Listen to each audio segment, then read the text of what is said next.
এবার আমি এই আলুগুলো দিয়ে দেবো।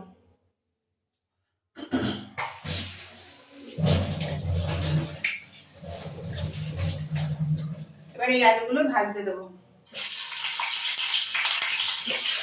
এবার আমি মশলাগুলো করে দিই। এবার আমি আলুগুলো নামিয়ে দেবো। আলু ভাজা হয়ে গেছে।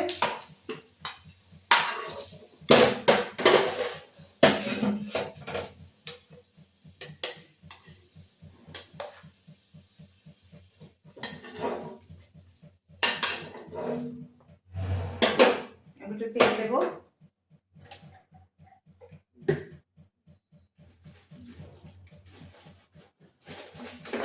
একটু দারচিনি দেবো।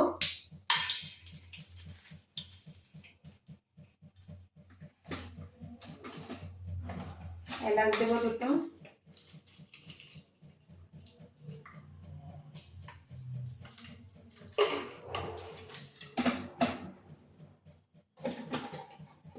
ঘি দেবো, একটু চিনি দেবো। চিনি দিলেও ব্যালেন্সটা ঠিক থাকে। মাংসটা তো বেশি না, অল্প করে।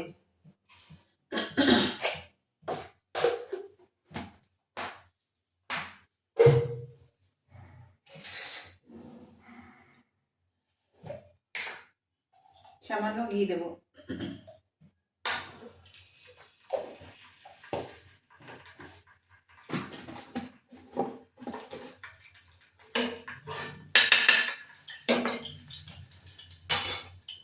এবার এই পেঁয়াজগুলো দিয়ে দেবো। অল্প করে পেঁয়াজ দেবো। এই মশলাটা আদা আর রসুন আর হলো কাঁচা লঙ্কা গোটা আর কাশ্মীরি লঙ্কা দেওয়া। এবার দিয়ে দিলাম এইটা দিয়ে লবণ হলুদ দেওয়া হয়ে গেছে তার মধ্যে। এবার এটা ভাজা হোক, ফিরে আসছি।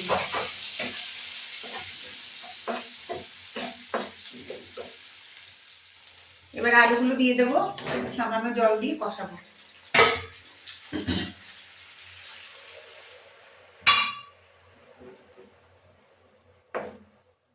সবকিছু সিদ্ধ হোক, তারপর ফিরে আসছি।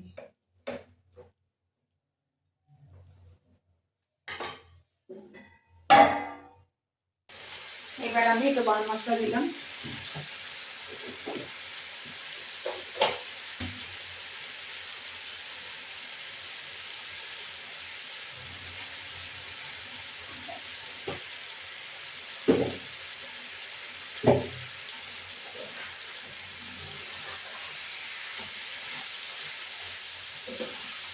নাড়াচাড়া দেবো। আমার ভিডিওটি ভালো লাগে লাইক শেয়ার সাবস্ক্রাইব করবেন, বেল আইকনটা প্রেস করবেন, নতুন বন্ধু পুরনো বন্ধু দেখবেন।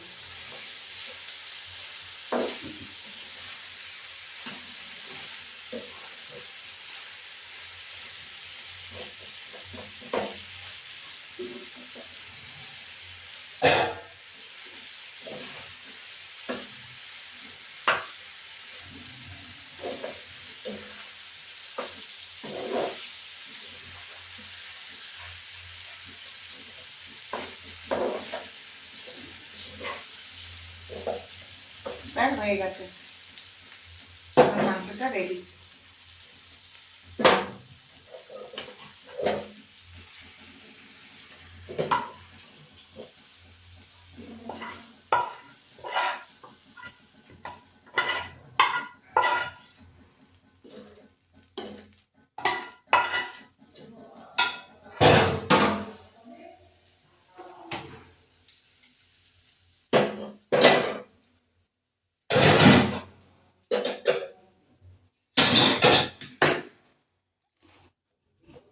এই আমার চিকেন কষা আমার রেডি। ভিডিওটি ভালো লাগলে লাইক শেয়ার করবেন। এই আমার চিংড়ি মাছের বড়া, শাক ভাজা, উচ্ছে ভাজা। আমি খেতে বসেছি এখন।